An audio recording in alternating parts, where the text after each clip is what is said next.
نہیں سمجھ آئی آپ کو یہ بات؟ سمجھ آ رہی ہے نہیں آ رہی؟ مسجد مدرسے کے لیے دینا بہت اچھی بات ہے، میں نفی نہیں کر رہا. یہ تقسیم کیوں ہے بابا؟ نبی کے وارث یہ علماء ہیں. کیا عالم کی ذات پر خرچ کرنا دین پر خرچ کرنا نہیں ہے؟ تم نے یہ تفریق کہاں سے پیدا کر لی؟ اللہ میری قوم کو سمجھ عطا فرمائے. ایک دفعہ ایک صاحب مجھے ملے، مجھے کہنے لگے میں نے مسجد میں جا کر ان مولویوں کے پیچھے نماز پڑھنا چھوڑ دیا ہے. میں نے کہا بھائی کیوں؟ کہتا ہے جی میری ان کے پیچھے نماز ہوتی نہیں. میں نے کہا کسی کے پیچھے نہیں؟ کہتا نہیں. میں نے کہا وجہ؟ کہتا نعوذ باللہ یہ حرام کھاتے ہیں. میں نے کہا سارے حرام کھاتے ہیں؟ الیاذ باللہ. کہنے لگا ہاں. میں نے کہا بھئی وہ کیسے؟ کہنے لگے اللہ قرآن میں فرماتے ہیں کہ لا تشتروا بآیاتی ثمنا قلیلا، میری آیتوں کو تھوڑے مول کے بدلے میں مت بیچو. اللہ کہہ رہے ہیں میری آیتوں کو بیچو مت. اور یہ مولوی بیچ رہے ہیں. میں نے کہا کیسے بیچ رہے ہیں؟ کہنے لگا یہ نماز پڑھاتے ہیں تنخواہ لیتے ہیں، یہ بچوں کو درسگاہ میں قرآن پڑھاتے ہیں تنخواہ لیتے ہیں، تو یہ جو تنخواہ لے رہے ہیں پیسے لے رہے ہیں یہ تو قرآن بیچ رہے ہیں، یہ تو دین بیچ رہے ہیں. اور دین بیچنے والا شریعت کی مخالفت کر رہا ہے، وہ حرام کھا رہا ہے، اور جو حرام کھائے اس کے پیچھے نماز نہیں ہوتی. اس طرح کی بیہودہ بات. میں نے کہا ہم تو پہلے رو رہے تھے کہ جو مولوی صاحب کو دے رہے ہو وہ تنخواہ کہلانے کے حقدار نہیں، لیکن بعض ایسے بھی اٹھ کھڑے ہوئے وہ کہنے لگے یہ بھی مت دو، اس کو بھی روک لو جناب کہ دینا جائز نہیں. جہالت ہے بابا. تمہیں کس نے کہہ دیا؟ میں تو سمجھ گیا یہ بندہ کون ہے اور کہاں سے متاثر ہے، کس اسٹیشن سے بات کر رہا ہے. میں نے اس سے پوچھا انجان بن کر، میں نے کہا صاحب آپ کا تعلق؟ کہنے لگا فلاں طبقے سے. میں نے کہا فلاں طبقے کے آپ کے کوئی بڑے بھی ہوں گے؟ کہنے لگے جی ہاں بالکل فلاں صاحب ہمارے بڑے ہیں. میں نے کہا ماشاءاللہ آپ کی جو بڑے بزرگ ہیں ان کی بھی کوئی دینی خدمات ہوں گی؟ کہاں جی ایک بڑی خدمت ہے، انہوں نے قرآن مجید کی تفسیر لکھی ہے، قرآن مجید کا ترجمہ لکھا ہے. میں نے کہا ماشاءاللہ بہت اچھا. وہ کہاں سے دستیاب ہوگا؟ کہنے لگے پنڈی میں مری روڈ پر فلاں علاقے فلاں شاپ سے آپ کو وہ ترجمے کا پورا سیٹ مل جائے گا. میں نے کہا جی اس کی قیمت کتنی ہے؟ توجہ کرنا. کہنے لگے جی 3000 روپے کا وہ سیٹ ملے گا. میں نے کہا شرم نہیں آتی دین بیچتے ہو؟ توجہ ہے؟ میں نے کہا شرم نہیں آتی دین بیچ رہے ہو، قرآن بیچ رہے ہو؟ کہنے لگا نہیں مولانا یہ بات نہیں ہے. میں نے کہا پھر کیا بات؟ کہنے لگے یہ پیسے 3000 روپیہ قرآن کی قیمت نہیں، پیپر کی قیمت ہے، پرنٹنگ کی قیمت ہے، بائنڈنگ کی قیمت ہے، جلد کی قیمت ہے. قرآن کی قیمت کون دے سکتا ہے؟ میں نے کہا اب آیا ہوں نا لیول پر جناب، پیمانہ ایک رکھو. یہ جو عالم نماز پڑھا رہا ہے نماز کے پیسے نہیں لے رہا. یہ جو قاری صاحب درسگاہ میں بیٹھ کر قرآن پڑھاتے ہیں صبح سے شام تک، یہ قرآن کی تنخواہ نہیں لیتے. قرآن کی تنخواہ 10-20 ہزار تو نہیں ہو سکتی بابا، یہ وقت کی پابندی کے پیسے لیتے ہیں. آپ چلے جائیے اپنے چوک چوراہے پر، مزدور کو لے آئیے اپنے گھر میں مزدوری کے لیے اور اسے اپنے ڈرائنگ روم کے صوفے پر بٹھا دیجئے، پورا دن اس سے کوئی کام نہ کروائیں. شام کو جب وہ جائے گا بتائیے آپ اس کو مزدوری دیں گے یا نہیں دیں گے؟ کس چیز کی مزدوری ہے بابا؟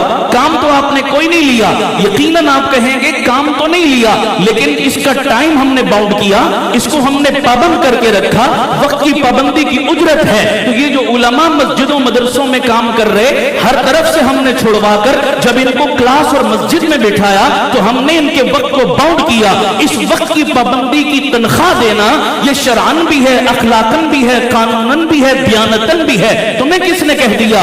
اللہ ہمیں بڑھ چڑھ کر ان کی خدمت کرنے کی توفیق عطا فرمائے. آمین کہہ دو سارے.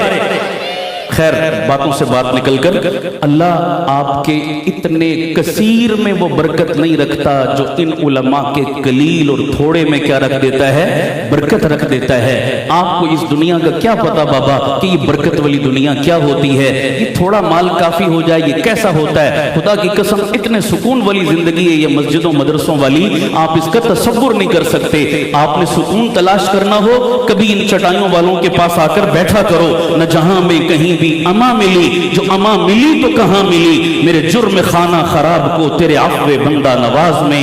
جہاں پناہ ملتی ہے وہاں تم آتے نہیں، جہاں تم جاتے ہو وہاں ملتی نہیں. مسئلہ کیسے حل ہو؟ اللہ ہمیں یہاں پناہ ڈھونڈنے کی توفیق عطا فرمائے. آمین کہہ دو سارے. دوسرا طبقہ ہے عمرا کا، متمول لوگ. اس کا ایکو بھائی ختم کر دیں، گونج بہت ہے اس میں، ایکو ختم کر دیں. توجہ کر. مالدار لوگ، مالداروں سے کہو اپنے بیٹے کو مدرسے میں داخل کرواؤ. کہتے ہیں جی ایک پرابلم ہے جس وجہ سے ہم اپنے بچے کو مدرسے میں نہیں بھیجتے. میں نے کہا کیا پرابلم؟ کہنے لگے جی یہ جو مولوی لوگ ہیں نا یہ پرانی سوچ کے مالک ہیں. ایک مخصوص سا ان کا لگا لپٹا سا نصاب ہے، उसी को लेकर ये अपने बच्चों को आज 14वीं सदी में भी पढ़ा रहे हैं। मदरसे का पढ़ा हुआ बच्चा जब मदरसे से फारिग होता है तो जदीद सोसाइटी के साथ चलने के काबिल नहीं होता, जदीद दौर के तकाज़ों से हम आहंग नहीं होता, इसलिए ये बच्चा फेल हो जाता है, रह जाता है पीछे। इन मदरसे वालों का निसाब तालीम बड़ा कंजस्टेड है, बड़ा महदूद और लिमिटेड सा है। अगर ये जदीद दौर के तकाज़ों को पूरा करें तो हमारा भी जी चाहता है हमारा बच्चा कहाँ पढ़े, मदरसे में पढ़े। हम इस वजह से अपने बच्चे को मदरसे में नहीं भेज रहे। ये भी एक सोच एक मुआशरे की बनी हुई है। अच्छा बाबा, इसको सुनिए और बड़े गौर से सुनिए।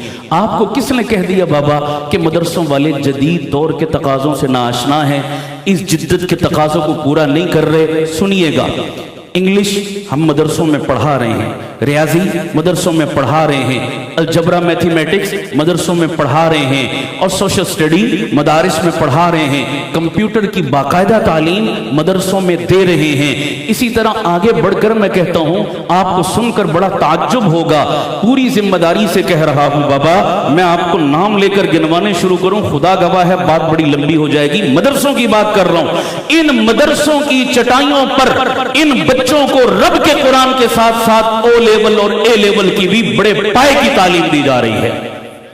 कहो सुभान अल्लाह। ओ लेवल ए लेवल, किस लेवल की तालीम दे रहा है मदरसा? बड़े बड़े असरी इदारों को, कैम्ब्रिज ऑक्सफोर्ड को टक्कर दे रहा है, टक्कर। ऐसे एम ए की वाली तालीम नहीं है। और इसकी सिर्फ एक दो मिसालें अर्ज करता हूं। गुज़श्ता साल वर्ल्ड लेवल, पाकिस्तान की बात नहीं कर रहा, पूरी दुनिया में ओ लेवल ने जिस बच्चे ने टॉप किया है वो कराची के दारुल उलूम के मदरसे का स्टूडेंट है। कहो सुभान अल्लाह। यानी दीनी तालीम में तो इन मदारिस का कोई सानी नहीं है, दीन में तो अपना लोहा इन्होंने मनवाया ही मनवाया। ये उस फील्ड में भी निकले, खुदा की कसम बड़े बड़ों को इन्होंने पीछे छोड़ दिया है। गुज़श्ता साल आईटी की बड़ी बड़ी यूनिवर्सिटियां इस्लामाबाद में जमा हुई और 50 यूनिवर्सिटियों का एक मदरसे के साथ ड्रोन्स का मुकाबला था, और उस ड्रोन्स के मुकाबले के अंदर 50 आईटी की यूनिवर्सिटियों को शिकस्त देकर टॉप करने वाला एक मदरसा था। क्या था? एक मदरसा था। गुज़श्ता साल पिशावर में 150 यूनिवर्सिटियों का मुकाबला हुआ। उन 150 यूनिवर्सिटियों में टॉप करके पोजीशन लेने वाला आईटी और साइंस की यूनिवर्सिटियों में एक मदरसा था।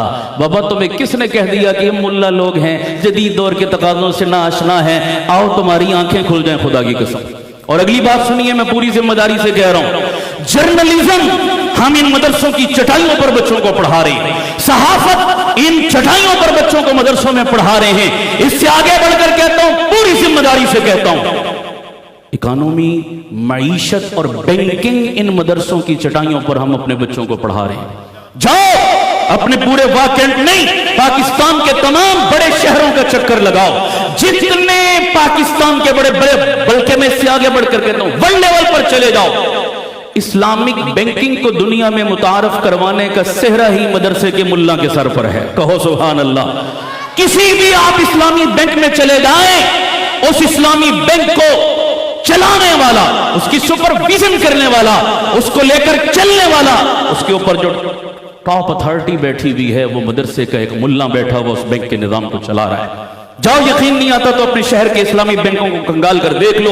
ये बाहर से पढ़कर नहीं आए, इन्होंने इन चटाइयों पर बैठकर इसी फिक़ा को पढ़कर इस्लामी बैंकिंग की तालीम हासिल की है। तुम्हें किसने कह दिया कि ये जदीद मदारिस, ये मदारिस जिद्दत से नाआशना? जितनी जरूरत है उस जरूरत को बिहम्दिल्लाह हम पूरा कर रहे हैं। हम बिल्कुल जदीद दौर के तकाज़ों से नाबद लोग नहीं हैं। लेकिन एक फर्क है, सुनिएगा, बड़े गौर से सुनिएगा। हमारा एक नुक्ता इख्तिलाफ क्या है जिसको पब्लिक समझती नहीं और हमसे खामखा बदगुमान हो जाती है। सुनो, मदारिस का मुकदमा सुनो। हमारा आपसे इख्तिलाफ किस पॉइंट पे होता है? ये दलील के इख्तिलाफ की बात कर रहा हूं। हम कहते हैं बाबा, आप कहेंगे जी अंग्रेजी आप भी पढ़ा रहे हैं, अंग्रेजी स्कूल वाले भी पढ़ा रहे हैं, साइंस आप भी पढ़ा रहे हैं, साइंस वो भी पढ़ा रहे हैं, कंप्यूटर वो भी पढ़ा रहे हैं, कंप्यूटर आप भी पढ़ा रहे हैं, तो फिर डिफरेंस क्या है? फर्क कहां लगता है? आकर इस फर्क को सुनिएगा। हम कहते हैं भाइयों, माफ करना, आप में से कोई मेरे भाई कॉलेज, यूनिवर्सिटी, स्कूल की दुनिया के लोग बैठे होंगे, मेरे भाई हैं, मुसलमान भाई हैं, मेरे सर का ताज है, मेरे लिए काबिल एहतराम है। मैं सिर्फ एक गलत फहमी का इजाला कर रहा हूं, मैं किसी नज़म पर तनकीद नहीं कर रहा। सुनिए और समझिए मेरी बात को और मेरी दावत को। हमारा बुनियादी इख्तिलाफ क्या है? हम कहते हैं जरूर अपने बच्चों को अंग्रेजी पढ़ाओ, साइंस पढ़ाओ, असरी मज़ामीन पढ़ाओ, इस्लाम ने मना नहीं किया। हम कहते हैं अपनी तरतीब को ठीक रखो। क्या रखो? सारे बोलो, अपनी तरतीब को क्या रखो? तरतीब ठीक रखने का क्या मतलब? हमारे एक बुजुर्ग फरमाने लगे, मैं एक ऐसे इदारे में इनवाइट था जहां दीनी और असरी तालीम एक ही छत तले इकट्ठी दी जाती थी, यानी दीन भी पढ़ाया जा रहा है और असरी तालीम साइंसी उलूम भी पढ़ाए जा रहे हैं। तो मुझे इनवाइट किया गया, मैं पहुंचा, उन्होंने मुझे इंट्रोडक्शन तारुफ करवाया, मैं बड़ा खुश हुआ कि बहुत जबरदस्त काम है जनाब ये तो। लेकिन जब मैं दाखिल हुआ तो मेन गेट पर बोर्ड लगा हुआ था, उस बोर्ड पर जुमले सुनना जरा, बोर्ड पर लिखा हुआ था कि इस इदारे में आपके बच्चों को इंग्लिश के साथ साथ कुरान की तालीम भी दी जाती है। ये जुमला लिखा हुआ था। मैंने कहा जिंदाबाद, शाबाश, बहुत अच्छा, जबरदस्त काम कर रहे हैं आप, एक ही छत तले दोनों चीजें दे रहे हैं, मगर तरतीब अपने ठीक करें। कहने लगे क्या मतलब? मैंने कहा जुमला लिखो कि इस इदारे में आपके बच्चों को रब के कुरान के साथ साथ अंग्रेजी भी पढ़ाई जाती है। पता नहीं जुमले का फर्क समझे या नहीं समझे। पहली सूरत में आपने प्रायोरिटी अंग्रेजी को दी, अहमियत अंग्रेजी को दी, अव्वलियत अंग्रेजी को दी, कुरान और रब के दीन को सानवी दर्जे में रखा, पीछे रखा। यह मुसलमान की शान नहीं है, यह मुसलमान के ईमान का तकाजा नहीं है। हमारा ईमान है हमारा बच्चा कॉलेज में पढ़े, यूनिवर्सिटी में पढ़े, स्कूल में पढ़े, लेकिन हर जगह खुदा के दीन के परचम को बुलंद रखे, मगलूबियत का शिकार न हो, एहसास कमतरी का शिकार न हो।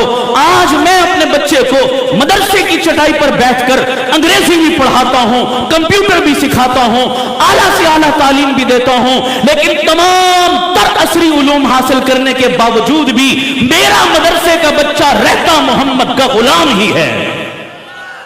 लाड में काले का गुलाम नहीं बनता, अंग्रेज का गुलाम नहीं बनता, यहूद और नसारा के गंदे कल्चर और तहजीब से मुतासिर नहीं होता। बाबा मेरे मदरसे के तालिब इल्म ने आज अपने तर्ज अमल से साबित किया है कि अंग्रेजी बोलने के लिए, अंग्रेजी पढ़ने के लिए, लाड में काले के निसाब तालीम में टॉप करने के लिए इस हुलिये में रहकर भी यह काम किया जा सकता है। इसको बदलना जरूरी नहीं है। बिल्कुल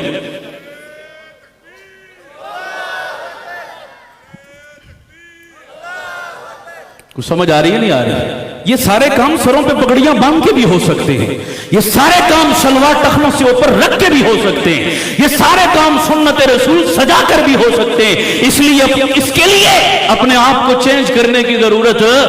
और बोलो सारे, ये तुमने कहां से तासुर कायम कर लिया कि जी मदरसों में तो लावारिस बच्चे दाखिल होते हैं, यतीम बच्चे होते हैं जिनका कोई वाली वारिस नहीं होता, तो उनको लोग उठाकर मदरसों में डाल देते हैं कि चलो रोजी रोटी भी चलती रहेगी, 4 हरफ कुरान के भी पढ़ जाएगा। ये तासुर गलत है आपका। गया वो वक्त कि तन्हा था मैं अंजुमन में, अब इस महफिल में मेरे राज़दां और भी हैं।